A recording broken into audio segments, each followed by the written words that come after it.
Hello, Podcast Village, and welcome to Colorblind, Race Across Generations, the safe space where we're talking about race without judgment, and we're doing what we don't do enough, and that is listening.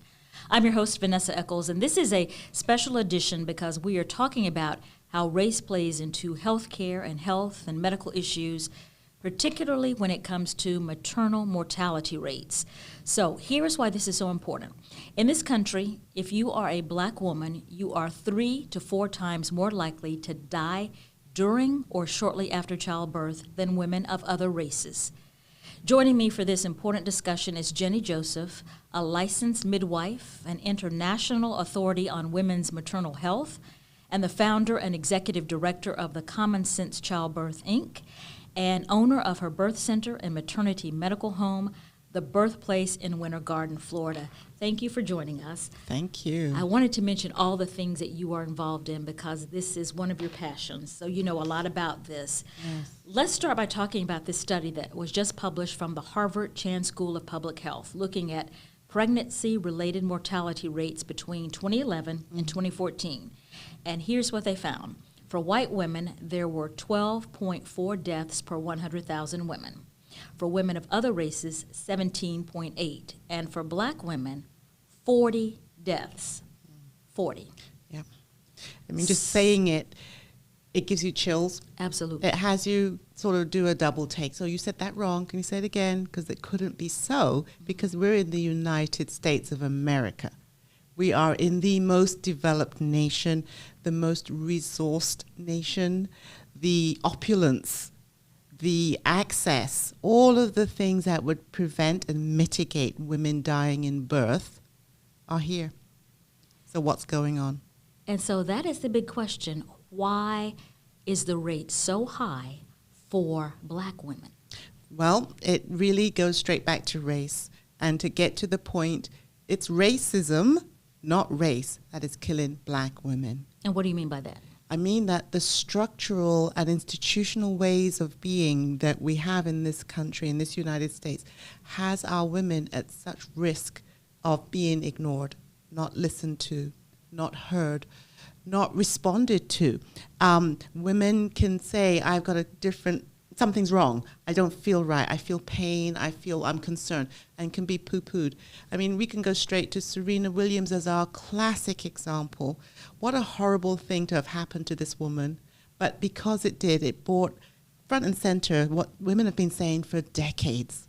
Black women are heard in a different way or ignored. She nearly lost her life having a baby. And if celebrity and wealth and power isn't protective, then that tells you how deep this problem really is. So let's talk a little bit about Serena's case, just for background. She thought that she had another lung clot because she had had one before. Yes. So in an article she wrote about the fact that she went to the nurses and she's like, something is wrong. I think she even said she walked to the nurse's station and she was gasping for breath. And she said, something is wrong. And the nurse told her she may be having a reaction because of the pain meds. Mm-hmm. That wasn't the case. No, but think about it. You're in the actual hospital. You've had the baby. You're in the postpartum recovery stage. And so why would you be making something up or, exaggerating? This is not the time. You've got a newborn to take care of. So this is something that in any other circumstance with any other woman most likely would have been responded to differently according to race. We can't say it's about poverty. We can't say it's about education in this case. So the only, one denominator that's left is race. And this woman had to fight so hard to get response. And it was proven that she was absolutely right. Because she said she needed a blood thinner. She needed to get that scan to check that the lungs were okay, and they weren't. And by the time she got taken care of, she was seriously ill. She nearly died. We call those near-miss experiences. And Vanessa, it's really important for the audience to understand there are these horrendous numbers for the deaths, but there are worse numbers for the women who nearly die. The near-miss women, they say 50,000, 60,000. I'm going to say no. It's double, maybe even triple that, because women don't talk. If you nearly die during your labor or delivery or your postpartum, and you make it out of the hospital alive, you've not got a story and you're not a statistic. Think about that. We're not counting those women. Many of those women are suffering postpartum depression, PTSD. They bury these stories and they put on a brave face. They smile. They go back to work. They try to manage their newborn. But they nearly died. And they are invisibilized inside of this structural system that says, you don't count. We're not interested. We're not bothered. Go on your way. We've already billed for your care. That's the episode finished. Off you go. So is it as basic as the woman is saying something is wrong, I am in pain, something is not right, and she's just simply ignored? No one is listening to her. No one is taking her concerns seriously? It is mostly that, but it's a structural issue. It's not always personal bias, as we call implicit bias or explicit bias, prejudice, racism. It's not always that, but the structural way that we operate allows and condones this kind of behavior. Nurses may not get written up depending on which patient they're responding to or not responding to. Physicians with impunity do whatever physicians want to do because that's our medical system. Call the doctor to the hospital. If doctor doesn't come, well, doctor didn't come. Nurses, you fix it. If doctor does come, well, so we've got this kind of very fluid way of responding and being. Then we have the litigious side of things where everybody's sue happy. Doctors are scared of being sued, so they do over much. So there's on the one hand not doing enough, on the other hand doing too much. And there's a division between who gets the extra interventions that are more dangerous, but then who also gets ignored when it's needed. And it falls out on both sides. So you can read a statistic that says 40 out of 100,000 women, black women, are dying in childbirth. That's where it's coming from. So we have a medical system that's broken as far as maternity is especially broken. And it's lethal for women who, for no other reason than the color of their skin, are treated differently. And that's a problem.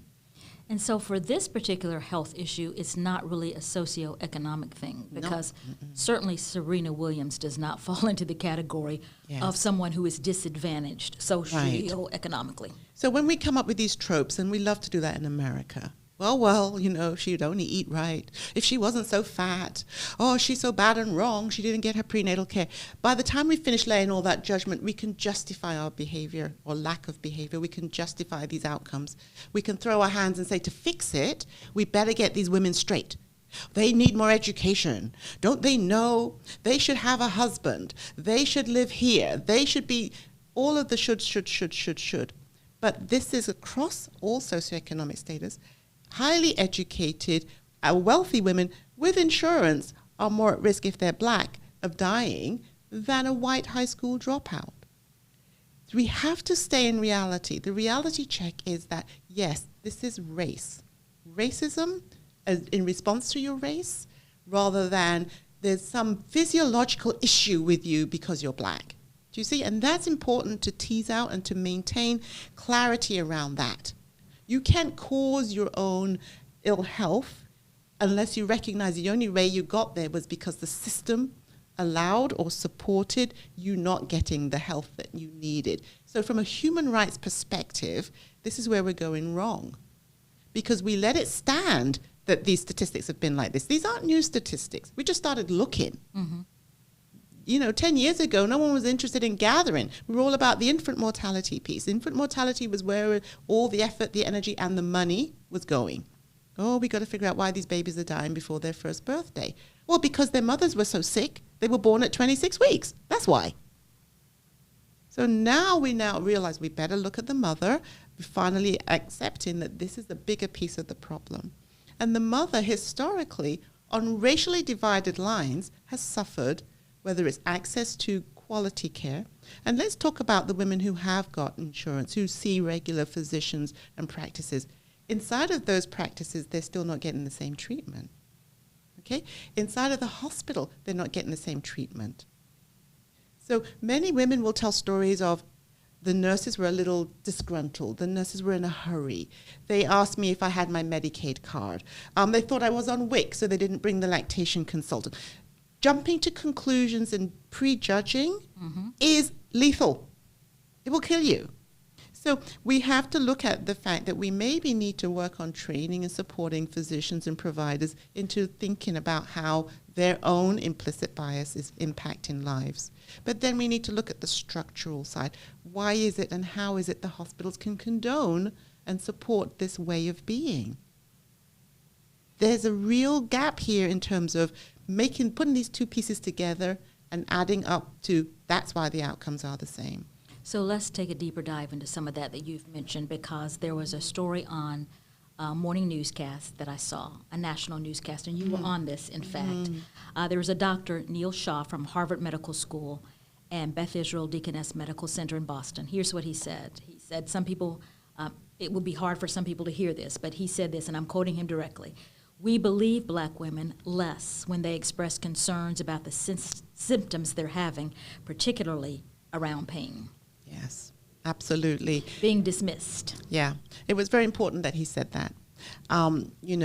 We in America, it takes us a minute before we can really believe something that we just don't want to believe. I mean, most people, when they hear me speak about things in this way, they jump straight to, well, I'm not a racist. I treat everybody the same. I don't see color. And yet that very way of thinking is what has this continue.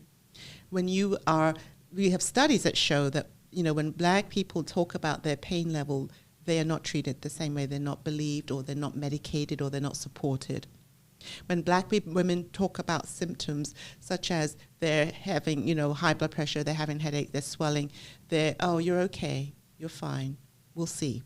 And so we've lost women because of the fact that they reported the symptoms and were ignored. There's another very important case, a more nationally renowned case now. Judge Glenda Hatchett's daughter-in-law, Kira Johnson, died giving birth. Yes. She had a cesarean section.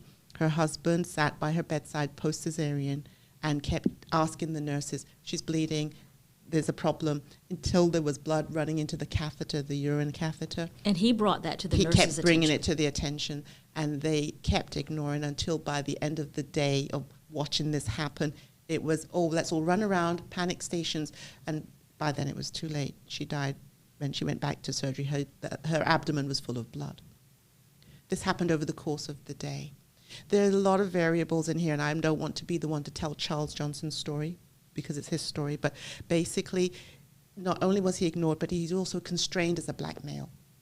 How much fuss can you make before they call security? You've got to maintain this balance of making sure that you don't make it worse than it already is. But as you sit there and watch your wife literally bleeding to death and being ignored, something's wrong. And you also equally know that were she of a different race, color, and so on, this would not be the case, because we are in America.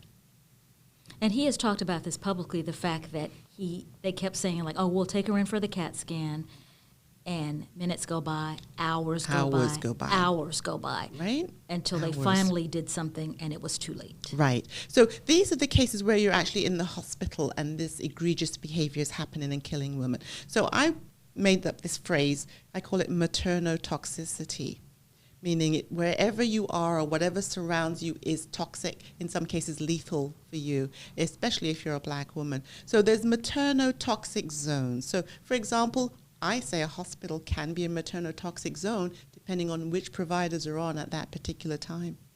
You could have a shift change and suddenly you're not surrounded by that toxicity because you have someone who's open to, I'm going to treat you like a human being, first and foremost. And therefore you're safe now. So there's that side of the medical arena where you're in toxicity, but then there's also the social determinants of health, the side where low-income neighborhoods, crime-ridden neighborhoods, no fresh fruit and vegetable neighborhoods. Those also provide a toxicity around the mother-baby, around the toddler, that is just not safe. It's not conducive to being pregnant or raising a child. We all know this. We know this because we rush to the developing countries to save people from that very environment.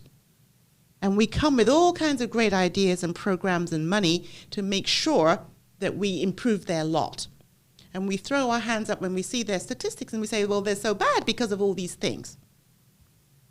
Look at ourselves. But we don't go downtown. We don't go around the way.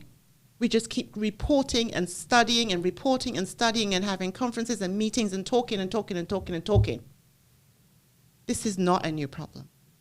This has been like this historically, and it continues because it's condoned, it's accepted, it's part of what makes the system work. So is the system truly broken? Maybe not. And is part of it also the fact that we don't talk about it until a Serena Williams case, Exactly. or until Mr. Johnson, who was so outspoken Yes. about this. Yes. I think people would have this idea of, it's 2019, women don't die in childbirth. That's right. Yeah, no one dies having a baby. If you were the one, that family that suffers the loss, who do you talk to? The devastation of having to leave a hospital with a newborn and leave a mother behind. Who do you talk to? That is shut down, kept quiet, you grieve, you suffer, you are on your own. No one's coming. We don't really truly know how many women die because we're not really counting. If you die because you were admitted to ICU, you leave the ICU, your death certificate says, where did you die? ICU. Only recently there's been an effort to make sure we put that the woman was pregnant, delivered, and now she's in ICU. People die in ICU from stroke, heart attack. That doesn't seem to connect to maternal mortality, does it? Because it's, she was in this cardiac care unit. But she just had a baby 24 hours ago. We see it as two different issues. Totally different issues. She had a heart attack. Oh, yeah, by the way, she had a baby. But she had a heart attack. That's what killed her. And so she's now dead. She's off to the morgue, and the family is sent home with the baby. Get on with it. Get on with it.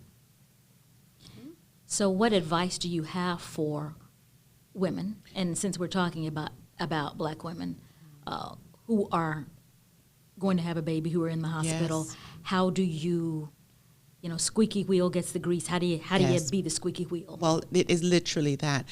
We feel sometimes in our practice that we are preparing women to go into the battlefield. We're preparing their family. We talk to the partners, watch for this. Don't stand for that. Don't argue over this thing and get yourself in trouble and tossed out the door. Hold on a minute. This is a bigger hill to, do you see? Like, we have to do this kind of preparation. It's certainly working. Our outcomes are stellar, considering that, the majority of the women that we are working with at our clinics are low-income women, women from neighborhoods that are risky, are maternotoxic. They thrive. And so when we recognize and we stay in that reality with them and work with them from that space, first thing we're doing is we're acknowledging you're not crazy. It's actually a problem. Mm-hmm. You heard that doctor, or you saw that nurse look at you that way, or you didn't get this treatment that you needed. Don't put it on yourself. You didn't do anything wrong. But let's get ready for next time you know how to meet it. So we're not training people to be combative. We're not training people to be argumentative. We're training them to watch out for. So, for example, a lot of women are suffering high blood pressure. High blood pressure very quickly can escalate into preeclampsia, which is so dangerous in pregnancy. And that's what, speaking of famous cases, Beyonce had. Exactly. And so we've told and shared with our families, be ready. If the blood pressure reaches this level, this is when you step up the level of back and forth to the nurse's station till somebody pays attention. If you can't get somebody to pay attention, watch for that number. There's a phone number in any hospital that says the patient safety line. You're calling that number next. Then you go with, you want the physician on call or your doctor to come in, and you want to have that conversation about the numbers. So we teach people numbers so they're not going to be fobbed off with, oh, honey, you're fine.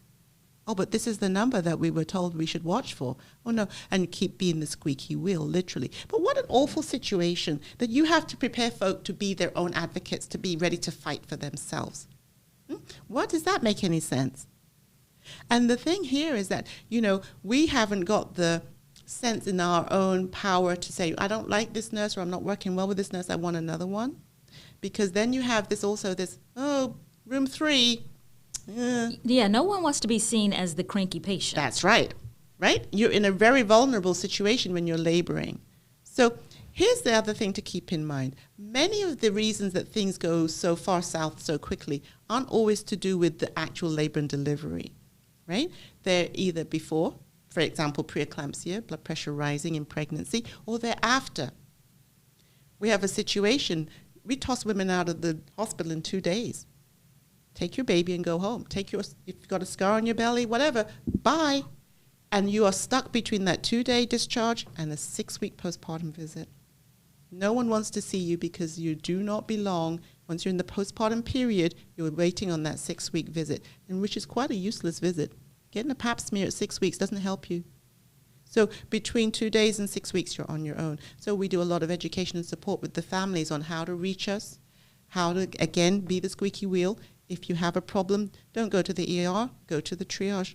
Go back to the hospital where you had the baby. Go back to the staff that may remember you were just discharged 4 days ago and your blood pressure's still high.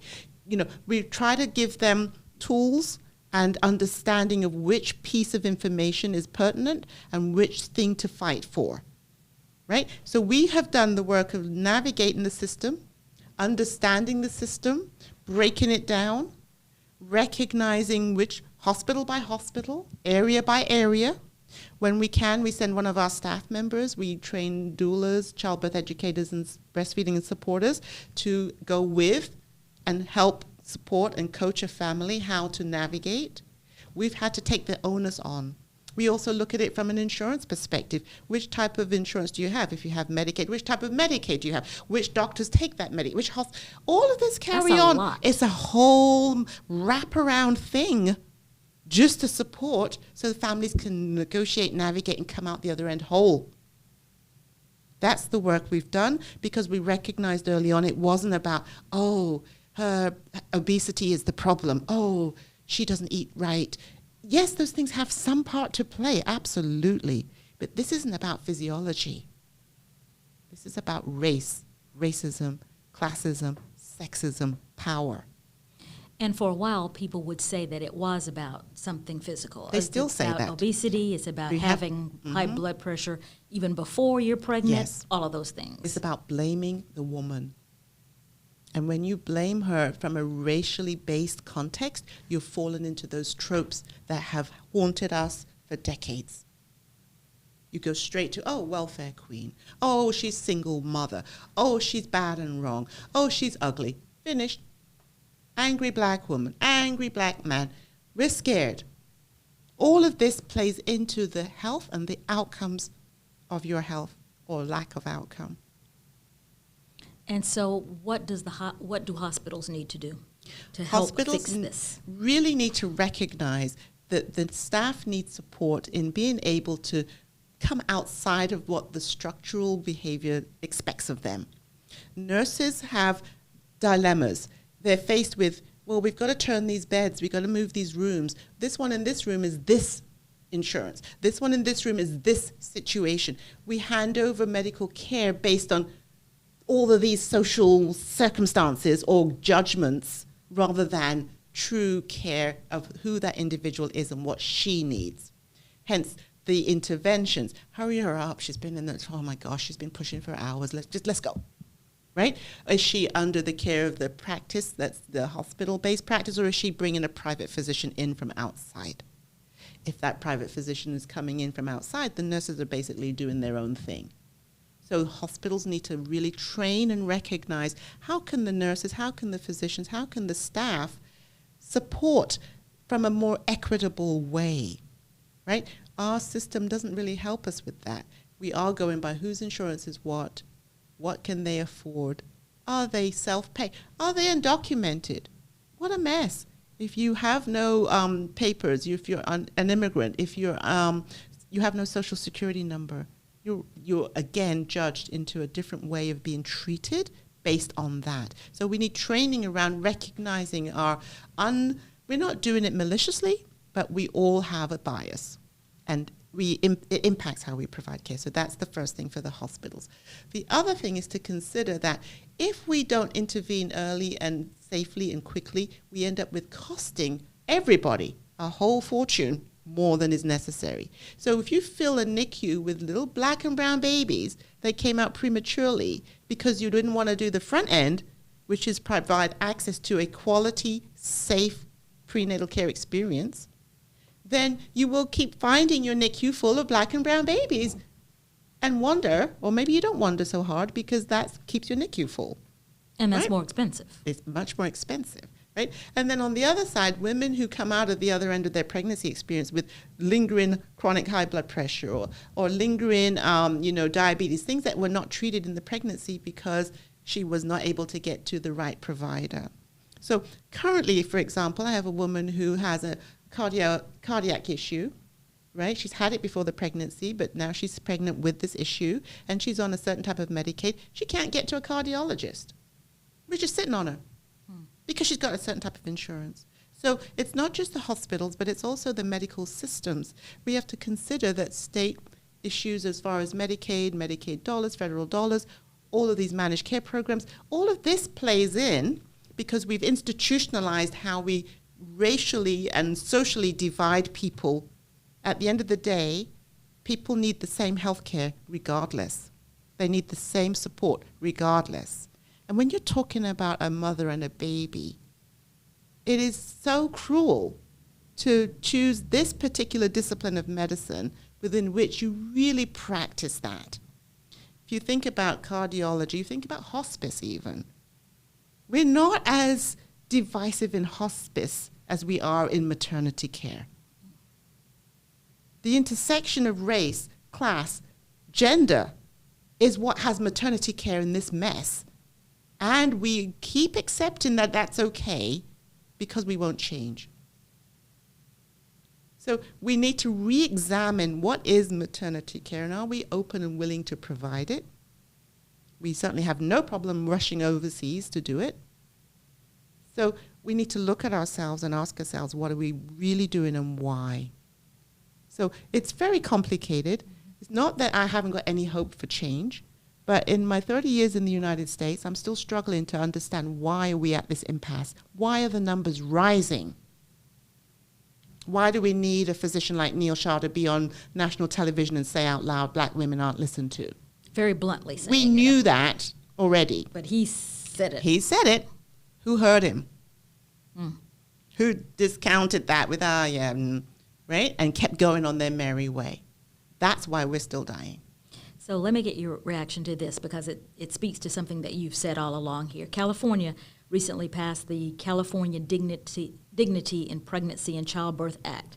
It requires implicit bias training, requires state health departments to track and publish additional data around pregnancy-related deaths. Yes. Implicit bias training for a hospital. Many hospitals, because it's a statewide act. This is a step in the right direction. California is very interesting because they also lead in the fact that they took on, we need to look at safety inside of our hospitals. And they started training nurses and doctor teams to review how they manage hemorrhage, stroke, blood pressure, the major things that cause harm to pregnant women. And interestingly, by creating safety bundles and drills and practicing and meeting and making clear plans, they dropped their maternal mortality by half. Now, I really am thrilled. I'm excited about that. I have a question. In the 50 states, how come there's a handful of states that took enough time and energy to think about, maybe we're not being safe enough inside of our hospitals. Let's practice. And suddenly, less women are dying. But here's the other piece that's worth mentioning in California. Even in dropping the maternal mortality rate in half, the disparity never changed. So we have a hemorrhage cart. We've all learned how to behave around hemorrhage. We're doing so much better with hemorrhage. Look at us. We've cut it by 50%. But somehow that implicit bias stuff keeps popping up because black women are still dying more disproportionately from hemorrhage than they were, even though we've figured out how to fix hemorrhage.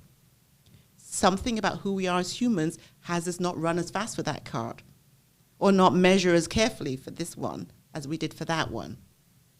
We've said women are dying of hemorrhage. We've said we're going to practice on how to do it better. We create tools to make sure we do it better. We've done work. We see the results. We cut it down. Yet, black women still dying more than white women, the ones who didn't improve. So there's something there. So this is a step in the right direction to pass an actual bill that says we'll hold you accountable, not optional. This is a great step. So perhaps they'll get the rest of the 50% down now with the implicit bias. We'll see. That's one state. What happened to the others? Shouldn't this be, based on the numbers that we talked about, shouldn't this be like a national health emergency crisis? Yes, it is. It's not, it literally is. The fact that we won't acknowledge it as such, name it as such, and react to it as such is a sad state of affairs. Now, you may be familiar with the Black Maternal Health Caucus, which was formed in July of this year and was put in place and, bipartisan. Senators and Congress people have signed on to this caucus, and their main purpose is to address maternal mortality. And I'm on that advisory council, and I'm thrilled to be part of that work. And that's a start, another good thing to do. Organizations like Black Mamas Matter, a really powerful group of people who are saying that we center the Black mother and we center ways to keep her safe and to put policy and programs and support change around her health. And doing amazing things, bringing together lots of disparate groups, researchers, policymakers, as well as providers and practitioners. That's a better mix than we've ever put together before in addressing this problem. So it's cross-sectional. Independent folk like myself who are out there on the front line just trying to figure a way. I'm a midwife. If I were just minding my own business, all I really need to do is deliver a few home births and a couple birth center babies, and I'm good. And call it right? a day. Right, but no, had to get all carried away here. But the thing was, once we realized that the midwifery approach is protective for Black women, whether they choose to deliver in an out-of-hospital setting or not, we couldn't not do it. So our clinics are running to provide access to the kind of care that we give to women who are choosing out-of-hospital birth. Even though they're hospital bound, we're sending them to the hospital with supportive ways of being, how to fend for themselves, how to stand up for themselves, and come out the other end okay. And our statistics every year prove that we're doing really well. We don't have premature babies out of a population of women who in the same county, in the same demographic, are at 15% of risk of having a baby premature. We barely get a premature baby every year. I mean, we have one or two. And we're done. And we're seeing up to 1,000 women a year through the clinics. So we're seeing a good number. The other thing that's important is that we're strengthening the family, the partner, the grandmother, the neighbor. Everybody's getting a piece of, we need to know how to navigate. The village. The village, right? And then when we do send some of our trained supporters with them, they in turn are modeling that kind of behavior. How do you advocate for a mom? You get the nurse aside and you sweetly ask her, your question. We don't get all crazy. We don't act the fool. We just ask her, can you help us? We want to try this, or we want to know about that. Can you explain the third thing? This is bringing empowerment from, giving folks support. So the education isn't all about, well, you better eat better. Stop eating that McDonald's. It's no. Are you ready? Who's taking you? Who's going to be with you? Who can stand with you? Who can follow up when you get home? Who's going to take you here, there? All of these kinds of supports are saving lives because people are taking care of the other pieces that are not covered by our medical system. So we're on the right track. We have people in the movement that are trying to get things done. We believe this is a perinatal issue. It's not just the labor and delivery. Prenatal pregnancy times, you're at risk. Postpartum, you're even more seriously at risk. Much of the death and the ill health is in the postpartum period when women have no access points to any medical care whatsoever. And so as we close for this particular segment, I usually ask people a question, but a different question for you in light of what we've discussed. How hopeful are you that we will fix this, for lack of a better term, or are you hopeful? I'm not hopeful that we can literally fix it or bring it down to get our statistics a little bit better. And I'll tell you why. They're outrageous for white women too. What on earth is going on in a country that has this much money being spent in medical care, that all women are in jeopardy in the United States? We have worse outcomes than many developing nations. We have no excuse. We have to consider that at this point, this system is lethal and you're lucky to survive, and not to scare people who are out there, but to have you just be aware that you must, stand for yourself, take care of yourself. My hope is that we can train and build practices of folk who are willing to support in the way that I've described, not just in here's how you breathe to get through your contraction. It's time for us to shift the kind of education that we're giving to support all women, all families, because all of us are suffering when Black women are suffering at this rate. Jenny Joseph, thank you for joining us. Thank you. Informative discussion.